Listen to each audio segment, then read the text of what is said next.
Good morning, High Rock. Welcome to our daily devotional. Today we continue our walk through the Gospel of Matthew, and we are in chapter 17, verses 22 through 27, where we read this.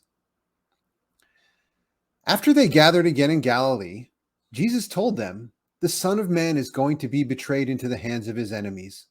He will be killed, but on the third day he will be raised from the dead." And the disciples were filled with grief. On their arrival in Capernaum, the collectors of the temple tax came to Peter and asked him, "Doesn't your teacher pay the temple tax?" "Yes, he does," Peter replied. Then he went into the house. But before he had a chance to speak, Jesus asked him, "What do you think, Peter? Do kings tax their own people or the people they have conquered?" "They tax the people they have conquered," Peter replied. "Well then," Jesus said, "the citizens are free. However, we don't want to offend them, so go down to the lake and throw in a line. Open the mouth of the first fish you catch, and you will find a large silver coin. Take it and pay the tax for both of us." And this is the word of the Lord. Thanks be to God. This is one of the strangest little stories in the scriptures, and it's only Matthew who records this instance, but there's actually some kind of unique insights that we can find here.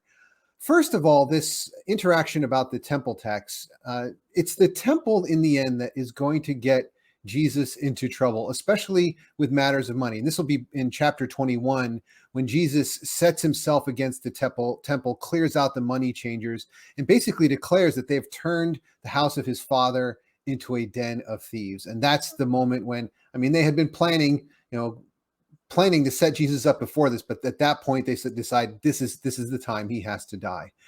And later on in chapter 24, I believe it is, Jesus declares even that the time of the temple is ended, that there's not going to be one stone left upon another, that this is the time of the temple is over. But at this point, it's not yet time for this to happen, but it's perhaps appropriate that this opposition to the temple being kind of the end of Jesus, it's appropriate that this passage begins, and let me pull that up. This passage begins with a word about Jesus's death, that as they gathered into Galilee, he told them again that the Son of Man is going to be betrayed and on the third day raised again. Now, this temple tax was paid by all adult men, and so Jesus was subject to the tax, but he brings up this interesting question. Before Peter can even speak, he raises the question, Peter, who pays a tax? If a king sets out a tax, who pays that tax? Now, the translation here in the NLT, I think, is a little bit more interpretive than I might prefer at times.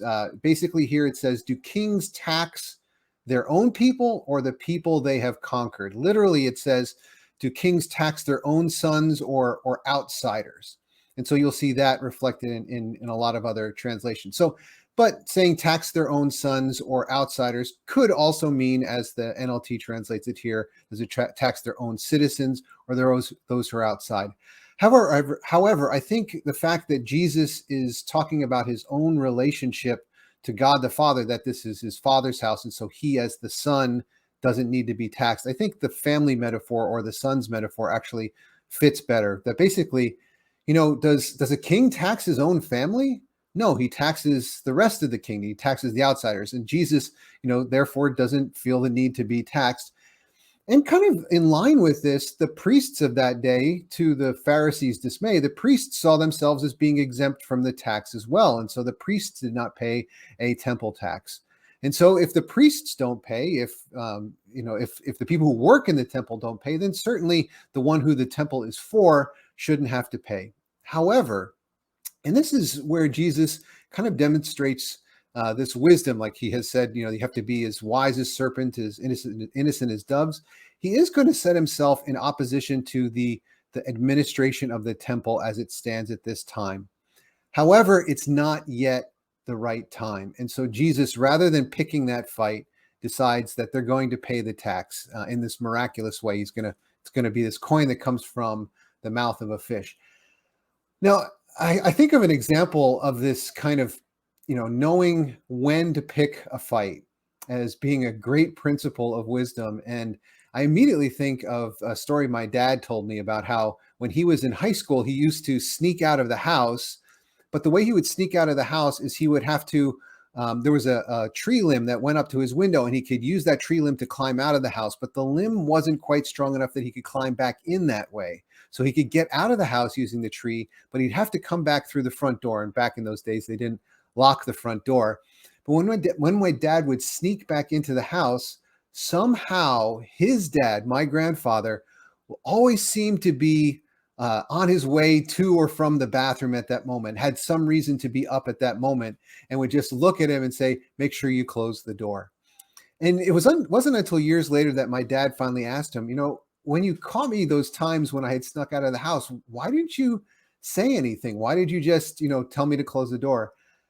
And his dad revealed to him kind of this same kind of principle of wisdom of knowing when to pick your fights. He said, "You know what? I knew that I couldn't control you. I knew I couldn't, force you to obey me in that circumstance. However, what I did is I wanted you to know that I saw what you were doing, and then hopefully that would keep you in check, that you realize you weren't pulling the wool over my eyes. And so I just needed you to know that I knew." And so he kind of picked his battles. He didn't fight a fight that he knew he couldn't win, or in Jesus's case, didn't pick a fight when it wasn't yet the right time. And there is a lot of wisdom to that. I think in our, seeking after justice in this world, or even in personal conflicts, to really think about, is this the right time to have this particular fight, or is there another time that's going to be more appropriate? Do I need to be more ready for that fight? But there's another thing going on in this passage that I find even more interesting, and that's this tax that they're paying. And why is it only for Peter and for Jesus? Why not the rest of the disciples? And one of the things going on here is, I've often mentioned that, we should cut the disciples some slack because they were probably just teenagers. Well, how do we know that? How do we know their ages are never mentioned? Well, one reason, historical context, the rabbinic system, it might have been slightly different during this time, but what we know of the rabbinic system is that usually the time of discipleship began when you were 15 or 16 years old. And so if they were if they were chosen by Jesus during that time and followed him for the 3 years, then they would still likely be teenagers, or, perhaps early 20s. So just historical context gives us some idea there. Whereas, every movie I've seen, every piece of artwork always portrays the disciples as like middle-aged men with, beards that are even beginning to gray sometimes. But there's another piece of evidence, and it's actually this very passage that tells us how old the disciples were. Because here we see that it is only Peter and Jesus that need to pay the temple tax. And I'm going to pull up another passage here that gives us the context, who had to pay the temple tax. And we're told in Exodus chapter 30, verse 14, that the temple tax was to be paid. I just switched back to the wrong passage. Here we go. The temple tax had to be paid by all who had reached their 20th birthday, and they had to give this sacred offering to the Lord. So in other words, it's only a 20-year-old that had to pay the temple tax. So that means that Jesus, well, we know Jesus was 30 when he began his ministry, so he didn't have to pay so he had to pay the temple tax. And this gives us the information that Peter was also at least 20 years old by this time, and so he also had to pay the temple tax. But that also strongly implies that the other 11 disciples were still teenagers at this time, even though they had been walking with Jesus for probably several years at this point, which kind of feeds back into that historical context that with the rabbinic system, when Jesus chose his disciples, he likely chose young men who were somewhere between the ages of 15 and 16, maybe even just a little bit older than that. And so this is, if you ever want to know, if people want to know, like, how do you know that the disciples were teenagers? Well, you can point them to this passage and kind of, on the one hand, cut them some slack, but on another hand is just to think about the kind of responsibility that Jesus invested into teenagers. And to think about, if you're a parent, or maybe if you have a relationship with teenagers, maybe you're a teacher, maybe you teach in Sunday school, or you just know other people's kids, whatever the case might be, or you're just remembering yourself as a teenager, or maybe you are a teenager teenager, just to think of the responsibility that Jesus, the trust that Jesus invested into teenagers. And sometimes maybe it's the case that the irresponsibility of teenagers is because they really haven't been entrusted with something that truly matters, the way that Jesus had entrusted them. Now, it's not just delegating, right? He was a hands on leader with these disciples, with these teenagers. And so they weren't like just all out on their own. We, saw the first time a couple chapters ago when they went out on their own. But there's this process of raising them up, but it's a process that involves investing them with real responsibility. And I think it's a real encouragement to me to view people a little bit differently, to view myself a little bit differently, maybe to be willing to step into areas of responsibility as long as that comes with direction and support, and to have the willingness to have this intentional process of investing into that next generation, of investing into younger preachers and teachers and leaders of all different kinds, investing into them so that they're able and ready for the responsibilities that will come. So in both of those ways, I see Jesus demonstrating a tremendous wisdom, both in the wisdom of knowing when to pick the fight that he's going to fight, and the time for him isn't yet here, but also in this wisdom of knowing that his time is short and therefore investing heavily into those who will carry on his mission. Jesus, like the bread that gets broken and feeds the multitudes, Jesus, as the bread of life, knows he's going to be broken, but he wants to be broken in such a way that he's feeding into these disciples and those that the disciples will feed, that his life will be multiplied because of how he has invested it. And so I think that's a great lesson for us to take today. And I'm hoping you join with me in prayer to that end right now.